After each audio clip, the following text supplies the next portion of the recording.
I sold those old beds your kids never use. Harold's smut voice crackled through my phone speaker. My grandkids needed new ones, and those were just collecting dust in your storage.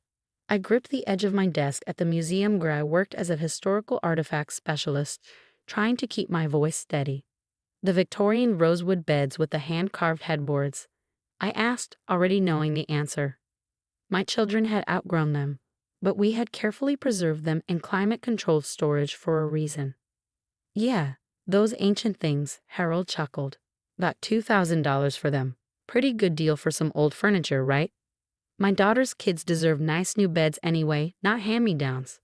I closed my eyes, taking a deep breath. That's interesting, Harold. And you did this without asking because… Oh, come on, Madison. They were just sitting there, and family helps family. My grandkids needed beds. Besides, you're always going on about history and preservation. It's just furniture. Just furniture, if he only knew. I glanced at the documentation on my desk. Papers I'd been preparing for the upcoming museum exhibition on 19th century craftsman Thomas Winchester. The same Winchester whose signature was carefully carved into those beds frames, making them worth roughly $150,000 each to collectors. Well, thank you for letting me know, I said calmly, already pulling up my email to contact the insurance company. Would you happen to have the buyer's information? What for? Harold's voice took on an edge of suspicion. Deal's done. Money spent. My grandkids are happy with their new beds. Just for my records, I replied, since they were in my storage unit. Look, I did you a favor clearing out that jump. You should be thanking me. His tone dripped with the same condescension I'd endured since he married my mother-in-law Jane 2 years ago. Besides, your kids are too old for those tiny beds anyway. I thought about explaining that the tiny beds were actually rare examples of Winchester's early work, commissioned for a governor's children in 1862, that they were featured in multiple historical furniture catalogs, that museums have been trying to acquire them for years, but I kept them safe because they were a legacy from my grandmother, who'd recognized their value when she found them at an estate sale decades ago. But Harold wouldn't understand. To him, anything that didn't immediately benefit his daughter Amanda and her children was worthless. He'd made that clear from the moment he joined our family, constantly comparing our children, making snide remarks about my obsession with historical preservation while praising Amanda's modern sensibilities. You're right, I said instead. The kids have outgrown them. I hope Amanda's children enjoy their new beds. I ended the call before he could respond, then immediately dialed my insurance agent. Sarah, it's Madison Wells. Remember those Winchester beds we have on the special articles policy? I need to report a theft. The authenticated pair from 1862? Sarah's voice rose in alarm. What happened? I explained the situation, my anger finally seeping into my voice. My stepfather-in-law sold them without permission. Claims he got $2,000 for the pair. To thou, Madison, those beds are worth at least $300,000 combined. They're historically significant pieces. I know, I said, pulling up the most recent authentication documents on my computer. That's why I'm calling. I need to file a claim and report this to the police. Harold had no right to sell them, and whoever bought them likely has no idea what they actually purchased.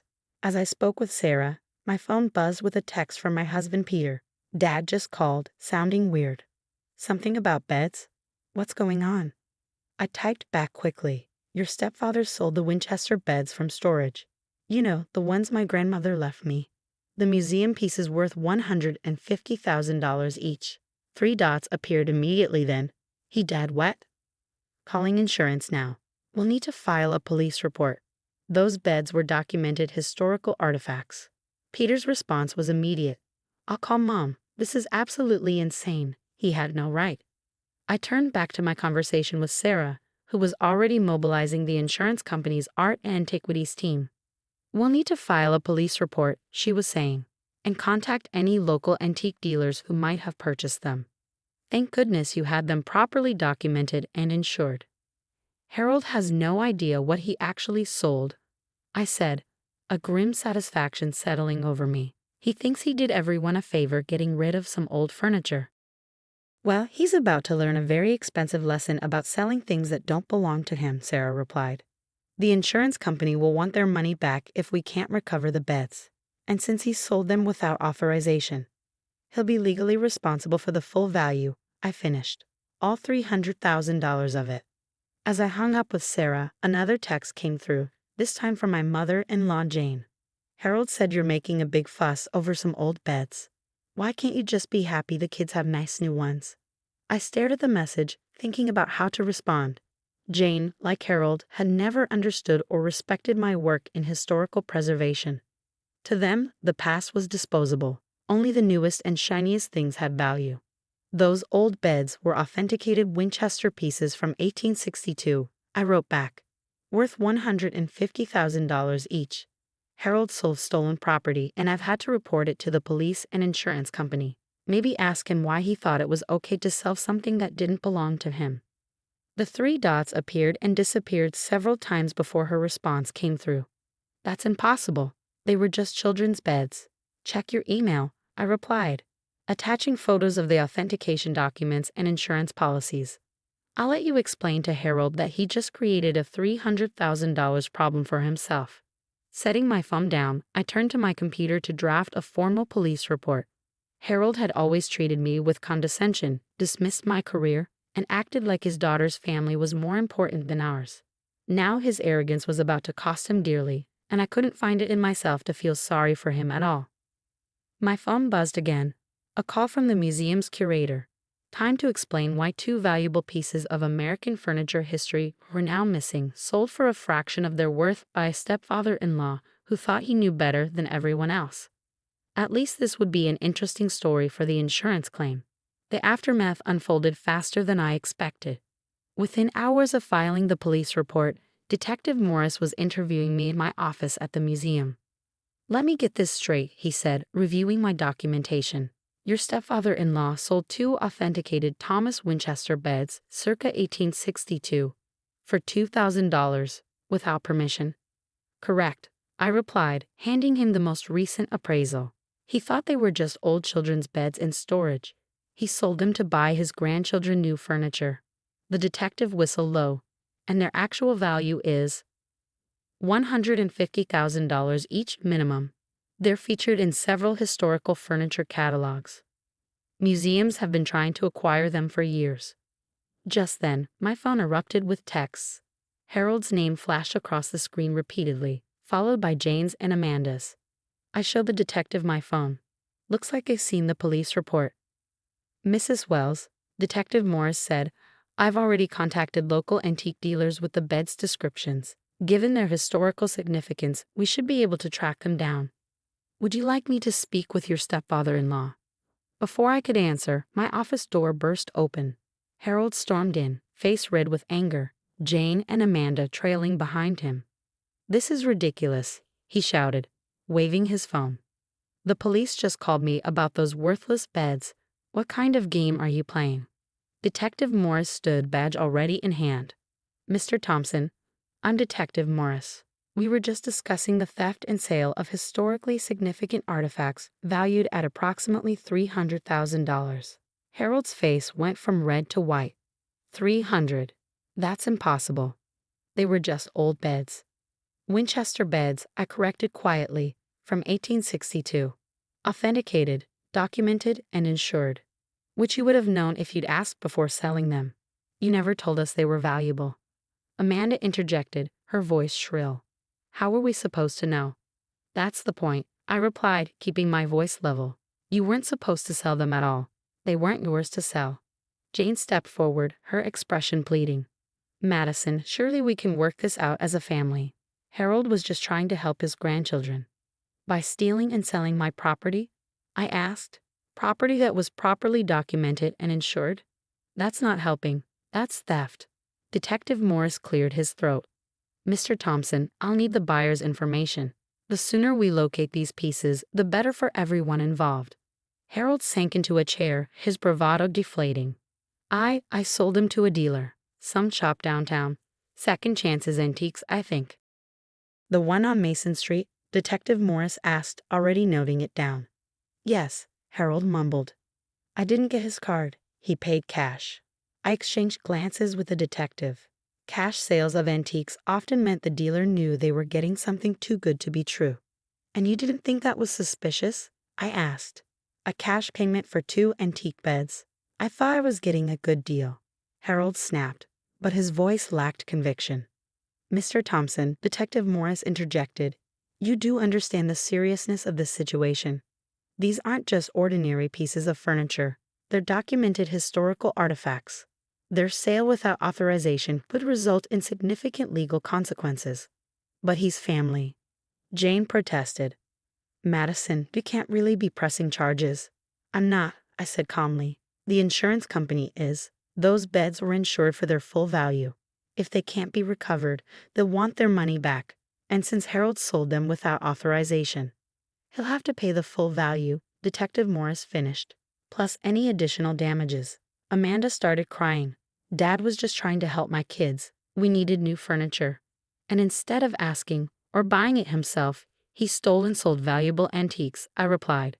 Actions have consequences. Harold stood up suddenly. I'll go to the shop.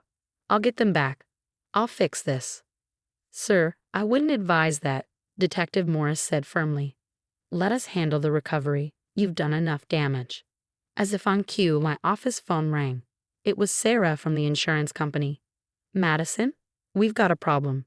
Those beds, they've already been sold to a private collector. The shop owner claims he has no record of the sale. I put the phone on speaker, watching Harold's face crumple as Sarah continued. We're looking at a full claim situation here. The company will pay out the insured value, but they'll be pursuing full restitution from the responsible party. Harold sank back into his chair, the reality of his situation finally hitting him. $300,000, he whispered, but I only got $2,000 for them. Plus legal fees, Detective Morris added, and possible criminal charges for selling stolen property. Jane grabbed Harold's arm. We'll figure something out. We can take out a loan. Your house isn't worth that much, I said quietly, and no bank will give you a loan for stolen property. Amanda turned on me, tears streaking her makeup. You're enjoying this, aren't you? Watching our family fall apart. No, I replied, standing up. I'm watching someone face the consequences of their actions. Harold sold something precious, something irreplaceable, without a second thought because he didn't respect its value, or me. The room fell silent except for Amanda's muffled sobs. Detective Morris gathered his notes. I'll be in touch once we track down the collector, he said. In the meantime, Mr. Thompson, don't leave town. We'll have more questions. As they filed out of my office, Harold looked back at me, his arrogance replaced by fear. Madison, please, there must be something. There is, I said. You can start by explaining to your grandchildren why taking things that don't belong to you is wrong. Seems like a lesson this family needs to learn. The door closed behind them, leaving me alone with the weight of what had just happened. My phone buzzed. A text from Peter. Just heard from Mom. Is it true about the beds? Yes, I replied. Your stepfather's about to learn a very expensive lesson about respect. 3 weeks later, I sat across from Harold and Jane in their living room, watching them sign the repayment agreement my lawyer had drafted. The private collector had refused to return the beds, claiming he purchased them legally. The insurance company had paid out the claim and was now pursuing full restitution from Harold. Initial here, my lawyer pointed, and here, this acknowledges your responsibility for the full amount of $300,000 plus legal fees. Harold's hand shook as he signed. He'd aged years in the past few weeks, his arrogance replaced by a haunted look. Jane kept dabbing at her eyes with a tissue. We'll have to sell the house, she whispered. Everything we've saved. You should have thought about that before Harold sold something that didn't belong to him, I replied calmly. Amanda had stopped speaking to me entirely, blaming me for her parents' financial ruin. She'd moved her children's new beds out of spite, claiming they didn't want stolen money furniture. The irony wasn't lost on me. The payment schedule is clear, my lawyer continued. Monthly installments for the next 15 years. Any default will result in immediate legal action. 15 years, Harold muttered. I'll be paying for this until I'm 80. Consider it a long-term lesson in respecting other people's property, I said, standing up. And their professions. Those worthless old beds turned out to be quite valuable after all. As we left their house, Peter squeezed my hand. He'd stood by me through everything, understanding that this wasn't just about the beds. It was about years of disrespect and entitlement. Think they've learned anything? He asked. They've learned actions have consequences, I replied. That's a start. The museum had arranged to display photos of the Winchester beds in their upcoming exhibition, with a note about their unfortunate loss to a private collection. Every time Harold saw the article in the local paper about the exhibition, he'd be reminded of his $300,000 mistake. Jane called the next day, her voice small. Madison, I'm sorry, we should have asked. Should have respected your work, your knowledge. I never thought. That's the problem, I interrupted gently. You never thought. You and Harold just assumed you knew better than everyone else. How's that working out? She was quiet for a moment. We were wrong. So wrong. And now we're losing everything. No, I corrected. You're facing consequences. There's a difference. Maybe next time you'll think before letting Harold make decisions about other people's property. The story spread through the antique collection community. The museum curator even used it as a cautionary tale in his lectures about historical preservation. Always respect provenance, he'd say, or it might cost you your house. 6 months later, I received an unexpected package. Inside was a handwritten apology from Harold, along with detailed photos of the Winchester beds in their new home. The private collector had reached out to him, sending pictures after learning the full story. They're displayed beautifully, Harold wrote. Not that it makes up for what I did. I never understood the value of history, of preservation. I'm learning now, even if the lesson came at a terrible price. I showed the letter to Peter over dinner. Think he means it. Does it matter? Peter asked. He's got 15 years of payments to remind him either way. I smiled, thinking of the empty storage unit where the beds had once stood. Sometimes the most valuable lessons come at the highest cost. Harold had learned that the hard way. The next family gathering was quieter, more subdued. Amanda still wouldn't look at me, but Harold and Jane had lost their superior attitude. Every month when they wrote that restitution check, they were reminded that respect isn't just about money. It's about recognizing value in things you might not understand. As for me, I continued my work at the museum, preserving history one piece at a time. And if I occasionally smiled when signing the receipt for Harold's monthly payment, well, that was just another piece of history in the making.